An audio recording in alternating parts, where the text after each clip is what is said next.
Hello everyone, welcome to my channel. आप सभी को नवरात्रि की हार्दिक शुभकामनाएं। आज मैं आपके साथ में शेयर कर रही हूं नवरात्रि में आप कलश स्थापना कैसे करें, जवारे कैसे बोएं, घट स्थापना कैसे करें। नवरात्रि की पूजा में कलश स्थापना विशेष तौर पर की जाती है और कलश स्थापना का विशेष महत्व होता है।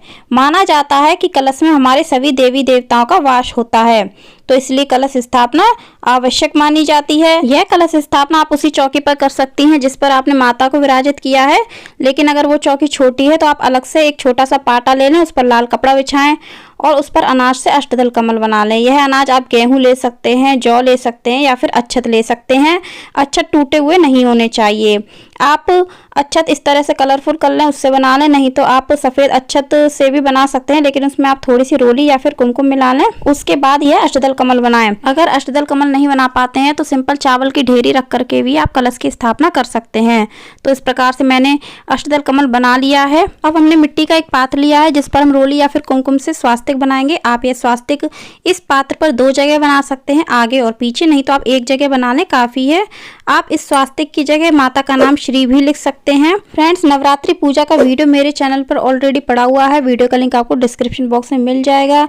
इसके अलावा माता के 16 श्रृंगार क्या क्या होते हैं उसकी वीडियो भी मेरे चैनल पर पड़ी हुई है। जवारे कैसे बोए जाते हैं उसका एक अलग वीडियो भी पड़ा हुआ है। अब इस पात्र को रोली और चंदन से हम सजा लेंगे। आप अपने मनपसंद तरीके से भी सजा सकते हैं। अब हम पात्र में स्वास्तिक बनाएंगे, उस पर थोड़े से अक्षत रखेंगे। इसके बाद इसमें मिट्टी डालेंगे। ध्यान रखें, मिट्टी साफ सुथरी होनी चाहिए, स्वच्छ जगह की होनी चाहिए। गंदी जगह से आप मिट्टी ना लाएं।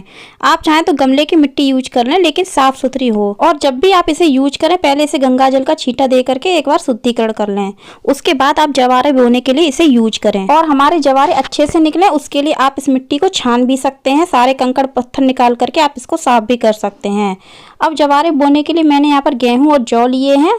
आप केवल गेहूं ले सकते हैं या फिर केवल जौ ले सकते हैं। और हाँ, जवारे बोने से पहले इस बात को भी ध्यान रखें कि हमें जौ या फिर गेहूं एक रात पहले या फिर घट स्थापना से 2-3 घंटे पहले ही भिगो देना चाहिए, ताकि जवारे के किल्ले जल्दी से फूट जाएं और हमारे खेतरी या फिर जवारे अच्छे से निकले, घने निकले। गेहूं और जौ डालने के बाद अब हम इसके ऊपर सूखी मिट्टी की एक पतली सी लेयर बना देंगे। यह मिट्टी की लेयर हमें ज्यादा मोटी नहीं बनानी है, बस हल्की हल्की धीरे धीरे हाथों से बुरक देनी है। इसके बाद हम इसके ऊपर जल का छींटा दे देंगे। जब आप जल का छींटा दें तो इस तरह से आप हाथ में जल लेकर के छींटा दें। किसी गिलास या फिर बर्तन से आप डायरेक्ट जल ना डालें। इस तरह से आप हल्के हाथों में जल लेकर के बुरकें, ताकि ज़्यादा पानी इसमें ना पड़े। ज़्यादा पानी पड़ेगा तो हमारे जवारे अच्छे नहीं बनेंगे। हमें बस हल्की छींटें देनी है। अब हम कलश की स्थापना करेंगे। कलश की स्थापना करने के लिए मैंने पीतल का कलश लिया है। आप मिट्टी का या फिर तांबे का भी ले सकते हैं। इसके बाद हम कलश पर स्वास्तिक बना लेंगे। यह स्वास्तिक आप रोली या फिर कुमकुम से बना लें। अब हम कलश के कंठ पर मौली बांध लेंगे। इस तरह से हम कलावा से 3 फेरे लगाएंगे कलश के कंठ पर और 3 गांठें बांध लेंगे। अब हम कलश को जिसमें हमने जवारे बोए हैं उसी पात्र में विराजित कर देंगे। देखिए, कलश की स्थापना 2 तरीके से की जाती है। पहला प्रकार तो यही है जिसमें हम कलश को जवारे पर आसन देते हैं। जो हमने ये जवारे बोए हैं उसी पात्र में हम कलश को आसन दे देंगे। और दूसरा तरीका यह होता है, कलश को हम अलग से अष्टदल कमल पर विराजित करते हैं और जवारे वाले पात्र को हम अलग से चौकी पर अनाज का आसन दे करके विराजित करते हैं। तो इस प्रकार से हमने कलश को जवारे में आसन दिया है। ध्यान रखें, जब आप इस कलश को जवारे में रखें तो कलश को थोड़ा सा धसा दें, ताकि जब जवारे निकलें तो यह कलश हिले ना। इसके बाद हमने कलश में कंठ तक शुद्ध जल भरा है, उसमें गंगा जल डाला है, हल्दी की गांठ, सुपारी डालेंगे, लौंग का जोड़ा और इलायची डालेंगे, पुष्प डालेंगे। हमने कलश को कुमकुम से टीक भी लिया है। इसके बाद हमने कलश में थोड़ा सा गुलाब जल डाला है।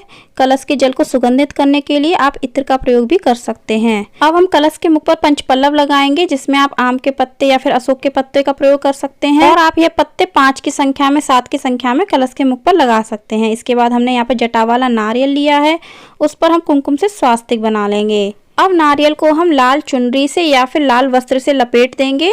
अगर आपके पास लाल चुनरी या फिर लाल वस्त्र नहीं है तो आप केवल मौली से भी लपेट सकते हैं। मौली भी वस्त्र स्वरूप माना जाता है। तो यहाँ पर हमने लाल चुनरी से लपेट दिया है और उसके ऊपर हमने मौली लपेट दी है। अब हम नारियल का मुख या तो ऊपर रखेंगे या फिर हम अपनी तरफ रखेंगे, यानी पूजा करने वाले के सामने होना चाहिए। इस तरह से हम कलश पर विराजित करेंगे। यहाँ हम कलश के मुख पर अनाज से भरकर पूर्ण पात्र रखेंगे। उसके बाद हम नारियल को कलश पर विराजित करेंगे। यहाँ हमने नारियल का मुख अपनी तरफ रखते हुए कलश पर विराजित किया है। आप ऊपर की तरफ भी रख सकते हैं। उम्मीद करती हूँ वीडियो आपको पसंद आया होगा। वीडियो पसंद आई हो तो लाइक करें, शेयर करें, चैनल को सब्सक्राइब करें, कमेंट में जय माता दी अवश्य।